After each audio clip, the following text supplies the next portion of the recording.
Buenos días, hoy les voy a hablar sobre mi álbum de historia de la tercera unidad, el cual tiene el nombre de formación del Estado, nación, desde la independencia hasta la consolidación en el porfirismo. Ese es el nombre de la tercera unidad del libro.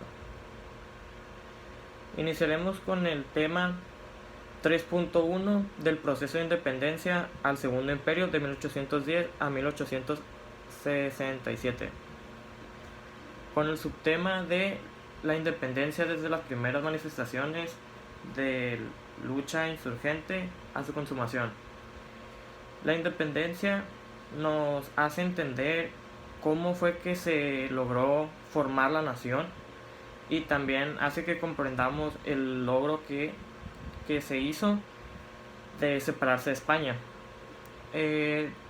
Mantener la monarquía también de Fernando VII, es decir, que México funcionaría como una monarquía independiente, pero fundada por el mismo Fernando VII. Los mexicanos celebramos el inicio del movimiento de la independencia, que significa el anhelo de libertad de nuestra nación. También establecer catolicismo como la única religión en el territorio mexicano fue algo que se hizo en esos años. Y después pasaríamos con el subtema de la monarquía, república y centralismo.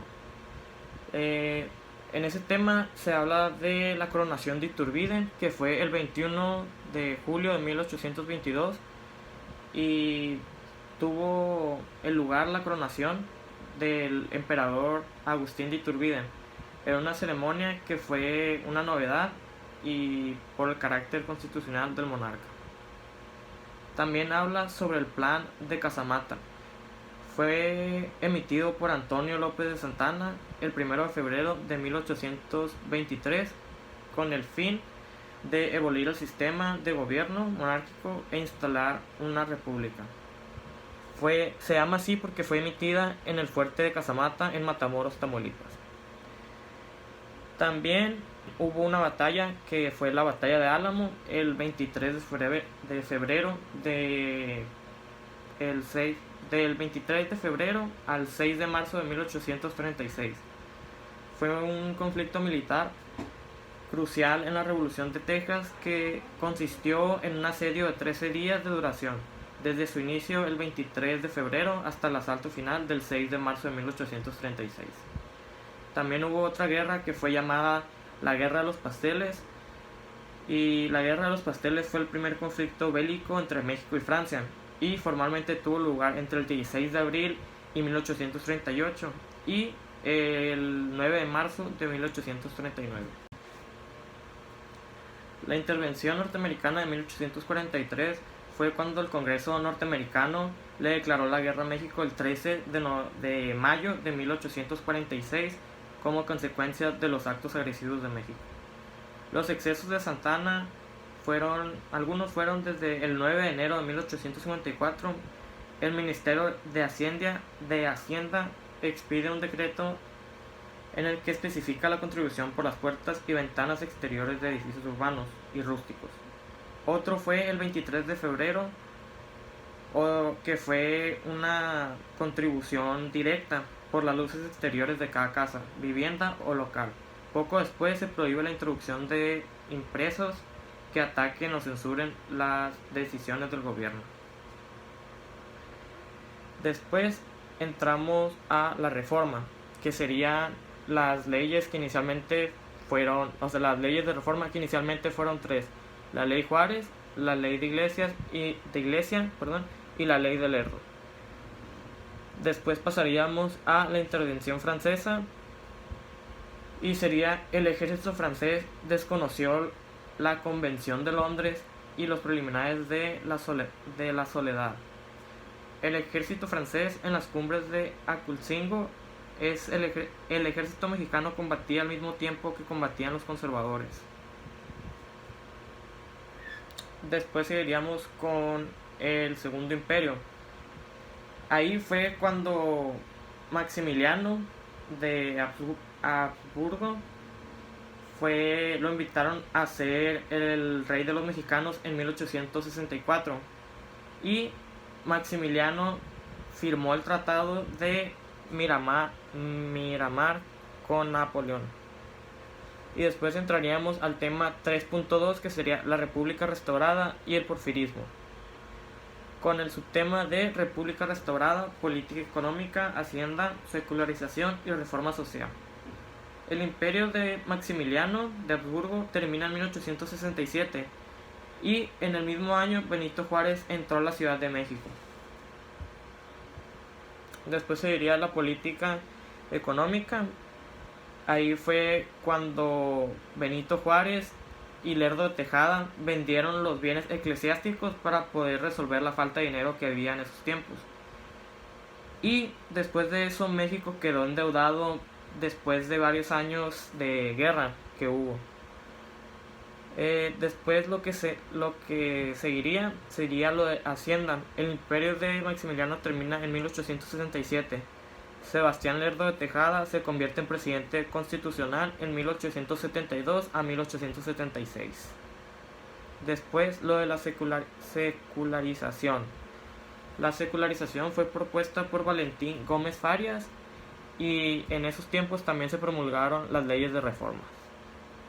Después entraríamos al siguiente subtema, que viene siendo 3.2.2, la era porfirista, pacificación y centralización de política. Díaz aplicó la llamada... No, me equivoco. En 1877 Díaz obtuvo el poder ejecutivo. Después Díaz aplicó la política de conciliación, la llamada política de conciliación en el segundo periodo. Después entraríamos con los proyectos económicos y política social. Por ejemplo, algunos proyectos económicos serían la minería, porque México se convirtió en una figura muy importante en el mundo con la minería. También hubo nuevas tecnologías de las materias primas. Y después de eso entraríamos al tema 3.3, reflexiones y recapitulaciones en torno al siglo XIX México, con el subtema de México como nación independiente, proyecto político, institucionalidad pública y reconstrucción social. La Constitución de 1824 fue un documento jurídico y político. También el gobierno de Guadalupe Victoria, el cual creó la hacienda pública y el colegio militar. En las constituciones del siglo XIX hubo 6 constituciones españolas que tuvieron el vigor en todo el territorio nacional durante el siglo XIX. En la República Restaurada es el periodo que va desde el triunfo de los liberales encabezados por Juárez sobre la intervención del imperio. Y después entraríamos al subtema 3.3.2, que sería sociedad, cultura, vida material y cultural. En la vida material, los caciques y hacendados mantenían poder político y también se podía comerciar en los tianguis y en el mercado. En la Ciudad de México nació la ópera, diversiones teatrales y conciertos. Las clases bajas crearon su propia cultura, que en la actualidad le llamamos folclore. La mayoría de los mexicanos vivían en el campo y eran muy pobres. Los campesinos eran obligados a luchar con palos, cuchillos o machetes. Las mujeres y hombres que eran de clase intermedia podían practicar el patinaje. Los jóvenes podían practicar en competencias de velocidad como boxeo o gimnasia. Después entramos al último subtema, que vendría siendo el 3.3.3, que sería balance social, sectores sociales, resistencia y represión al final del porfirismo. En la historia de México se caracteriza por sus numerosos personajes claves sobre los que se construye la narrativa histórica. El cine ha llevado a rescatar varias historias de estos individuos para que se convierta en el hilo descriptivo de las respectivas películas. También la crítica literaria no fue una actividad muy común durante las primeras décadas del México independiente.